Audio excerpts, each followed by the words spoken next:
Hello friends, diploma semester 4 mechanical બ્રાન્ચની અંદર ભણતા મારા વિદ્યાર્થી મિત્રો માટે આજે સુપર 40 આપણે લઈને આવ્યા છે ફેબ્રિકેશન ટેકનોલોજી એફટી, જે ઘણી બધી કોલેજોની અંદર સિલેક્ટેડ સબ્જેક્ટ છે.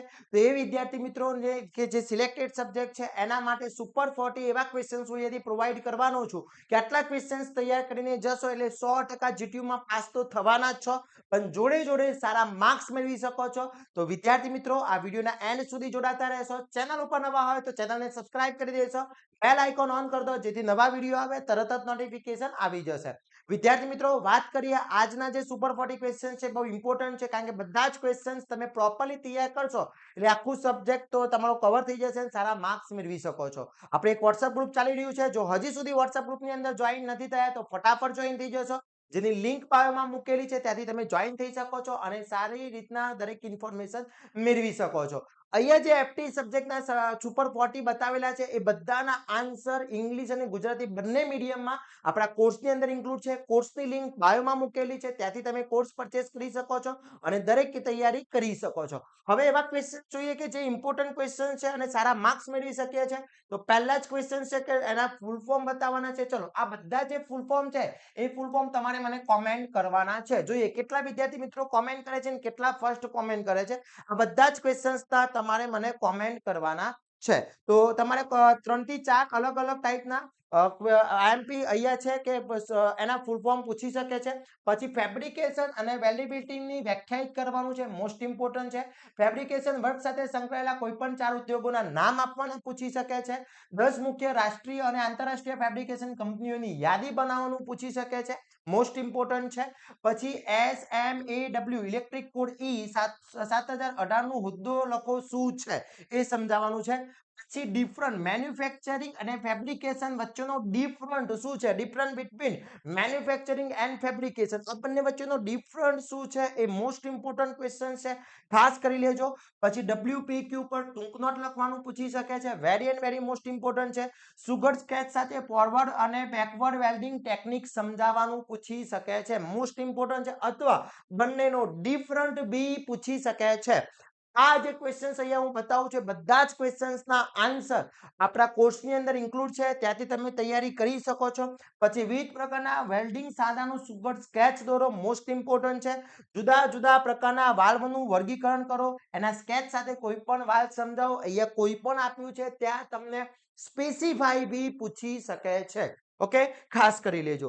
એના પછી વાત કરીએ સ્કેચની મદદથી વેલ્ડિંગ પ્રતિક્રિયા પ્રાણભૂત વ્યક્તિ કરવાનું છે, મોસ્ટ ઇમ્પોર્ટન્ટ છે. સુગર સ્કેચ સાથે ઔદ્યોગિક શેડ બનાવવાના સ્ટેપ સમજાવો. ઔદ્યોગિક શેડ બનાવવા વપરાતી યાંત્રિક માળખાકીય વસ્તુની યાદી બનાવવાની પૂછી શકે છે. પછી અહીંયા તમને એક ફિગર આપી છે, એનો calculate piping electron and piping joint welding give a piping સ્પ્લોટ, એટલે અહીંયા તમારે કેલ્ક્યુલેટ કરવાની છે. અહીંયા ચેન્જીસ થઈ શકે છે, ઓલ ડાયમેન્શન MM માં આપે છે, અહીંયા ઘણા બધા ચેન્જીસ ફિગરમાં આવી શકે છે. પછી વિવિધ આર્ક વેલ્ડિંગના પરિણામો સમજાવવાના પૂછી શકે છે, મોસ્ટ ઇમ્પોર્ટન્ટ છે. Pre heating induct pass and post heating વ્યાખ્યાયિત કરવાની છે, મોસ્ટ ઇમ્પોર્ટન્ટ છે. ધારની તૈયારીની જરૂરિયાતો સમજાવવાની છે, મોસ્ટ ઇમ્પોર્ટન્ટ છે. ગરમ પછીની પદ્ધતિઓને ઉપયોગો જણાવવાના છે, most and very most IMP questions છે. સેલ માટે પ્લેટ માર્કિંગ પ્રક્રિયા સમજાવવાની પૂછી શકે છે. થર્મલ તણાવને દૂર કરવાની પદ્ધતિની યાદી બનાવવાની કોઈ પણ એક પદ્ધતિ, અહીંયા મેં કોઈ પણ લખી છે બેટા, ત્યાં તમારે સ્પેસિફાઈ બી આવી શકે છે, એટલે ઈચ એન્ડ એવરી પદ્ધતિ તમારે તૈયાર કરવાની છે. સુગર સ્કેચ ખાતે ગેસ કટિંગ સમજાવવાનું છે. પછી અહીંયા જે બતાવે છે નોઝલ વડે પ્રેસનું વાલ્વનું સુગર સ્કેચ દોરી પી બનાવવા માટેના સ્ટેપ સમજાવો. પી બનાવવા માટે વપરાતી વિનાશિક પરીક્ષણનું નામ લખવાનું છે અને પ્લેટ રોલિંગ પ્રક્રિયા સુગર સ્કેચ, અહીંયા બધાના સ્કેચ પરફેક્ટલી તૈયાર કરી લેજો. ઘણા બધા સ્કેચ પૂછાતા હોય છે. તાણ પરીક્ષા ટેન્સાઇલ ટેસ્ટ પ્રોસેસિંગનો સ્કેચ દોરવાનું પૂછી શકે છે. પછી ઇન્સ્પેક્શન એન્ડ ટેસ્ટિંગ વચ્ચેનો ડિફરન્ટ બી પૂછી શકે છે. Classify of the various testing method of welding, ટેસ્ટિંગની વિવિધ પદ્ધતિઓ જે છે એ સમજાવવાની છે, મોસ્ટ ઇમ્પોર્ટન્ટ છે. પછી LPT પર ટૂંક નોટ, LPT પર ટૂંક નોટ લખો, very and very most IMP questions છે. સુગર સ્કેચ ખાતે ઇમ્પેક્ટ ટેસ્ટિંગ પ્રક્રિયા સમજાવો. જેટલી બી પ્રોસેસો છે એ બધી જ પ્રોસેસો ખાસ કરી લેજો વિદ્યાર્થી મિત્રો, બહુ ઇમ્પોર્ટન્ટ પ્રોસેસો છે. એના પછી DT વર્સિસ NDT નો તફાવત, most and very most important છે. પછી બિન વિનાશક પરીક્ષણ પદ્ધતિઓની યાદી બનાવો, તેમાંથી કોઈ પણ બે સમજાવો. અહીંયા કોઈ પણ કીધી છે ત્યાં સ્પેસિફાઈ બી આવી શકે છે, એટલે ખાસ ધ્યાન રાખજો. વેલ્ડ બેન્ડિંગ ટેસ્ટિંગના વર્ગીકૃત કરીને સુગર સ્કેચ સાથે કોઈ પણ વ્યક્તિ સમજાવવાનું છે. પછી સેન્ડ બ્લાસ્ટિંગની પ્રક્રિયા સુગર સ્કેચ સાથે સમજાવો, મોસ્ટ ઇમ્પોર્ટન્ટ છે. સપાટી પર સફાઈ કરવાની પદ્ધતિઓ very and very most important છે.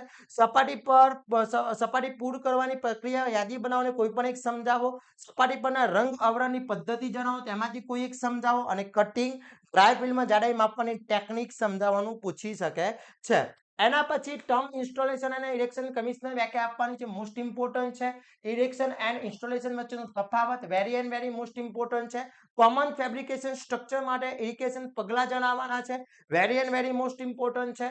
સાઇટ પર સેન્ટ્રીફ્યુગલ પંપ દ્વારા ઇન્સ્ટોલ કરવાના સ્ટેપનું વર્ગીકરણ કરવાનું છે અને સાઇટ બેઝ ઊભું કરવાના તબક્કા સુગર સ્કેચ સાથે સમજાવવાના છે. આટલા ક્વેશ્ચન્સ વિદ્યાર્થી મિત્રો કરી લો છો એટલે આખો સબ્જેક્ટ તમારો કવર થઈ જવાનો છે. અને આ સબ્જેક્ટ કવર કરો એટલે તમે પાસ તો થવાના છો પણ સારા માર્ક્સ બી મેળવી શકો છો. આ બધા જ ક્વેશ્ચનના વિથ આન્સર ગુજરાતી અને ઇંગ્લિશ બંને મીડિયમમાં આપણા કોર્સની ઇન્ક્લુડ છે. કોર્સ આપણી બાયોમાં લિંક મૂકેલી છે, ત્યાંથી કોર્સ જોઈન કરી તૈયારી કરી શકો છો.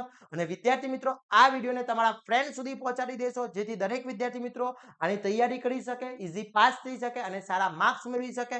તો આવા જ નવા વિડીયો સાથે નવા દિવસે મળીશું. ત્યાં સુધી વિદ્યાર્થી મિત્રો મને રજા આપશો. જય હિન્દ, જય ભારત.